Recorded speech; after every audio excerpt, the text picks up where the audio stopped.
Bonsoir et bienvenue dans le 19-20. Toute l'information sur France 3 jusqu'à 20h. Et on passe tout de suite à la chronique montagne du lundi avec le retour de l'expédition Manaslu 2015, la science au service du cerveau.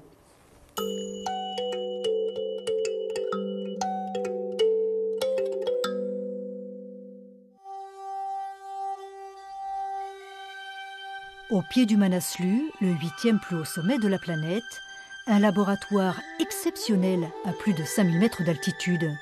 Ici, durant 5 semaines, chercheurs et médecins français ont planché sur 2 thèmes originaux, l'impact de l'altitude sur le sommeil et l'intérêt d'un masque inédit pour combattre le mal des montagnes.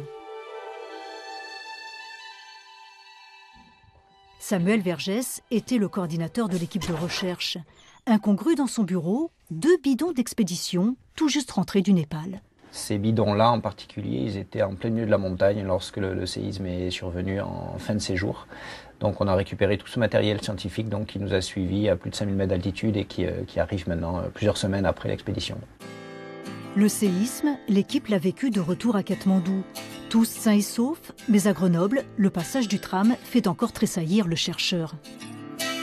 Au moindre tremblement du sol, en fait, on a vraiment ce réflexe inscrit lorsque le sol bouge d'une peur, d'une panique, suite à ces secousses répétées, y compris après le tremblement de terre initial. Un trek de plusieurs jours pour atteindre le Larkia Pass, 800 kg de matériel hissé à dos d'homme et installé au camp de base.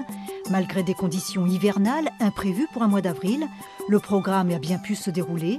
Tester une quarantaine de randonneurs volontaires pour le petit jeu du cobaye scientifique. Donc là, nous avons 2 sujets qui passent sur le protocole PEP. Donc c'est une pression expiratoire positive pendant 45 minutes. Et voilà, on va essayer de passer 8 sujets aujourd'hui dans la journée. On avait des tentes qui nous servaient de laboratoire, en fait, où était tout installé notre matériel de recherche. Et donc, pour ce qui est de nos mesures, on a réalisé des mesures par Doppler de la fonction cardiaque, de la fonction cérébrale, également de traces de ce que l'on appelle de l'œdème pulmonaire, c'est-à-dire des fuites d'eau en quelque sorte dans les poumons, qui est un mécanisme propre à la haute altitude. Ce laboratoire au cœur de l'Himalaya, c'est la poursuite des expérimentations menées en 2011 à l'Observatoire Valo, dans le massif du Mont Blanc. Bouge pas, bouge pas, bouge pas, bouge pas, bouge pas. C'est bien, bouge pas. Premier sujet de recherche, les modifications du sommeil en altitude. Nos recherches ont montré ces dernières années à quel point le sommeil était une phase de vulnérabilité en quelque sorte face au manque d'oxygène en altitude. Et du coup, comprendre en quoi ces modifications du sommeil participent à ce que l'on appelle le mal aigu des montagnes, au défaut d'acclimatation, est une thématique vraiment importante pour nous.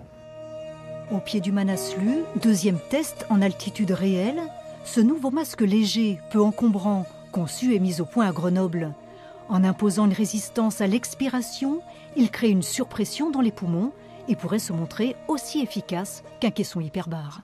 On voit très rapidement, au bout de quelques minutes, une amélioration de l'oxygénation du sang. Et ça équivaut finalement à une vraie descente par rapport à une altitude, par exemple, de 5000 mètres d'altitude. Après quelques minutes de respiration avec ce masque, on se retrouve à une altitude équivalente de plutôt 3500 mètres d'altitude, ce qui est une très grosse différence en quelques minutes.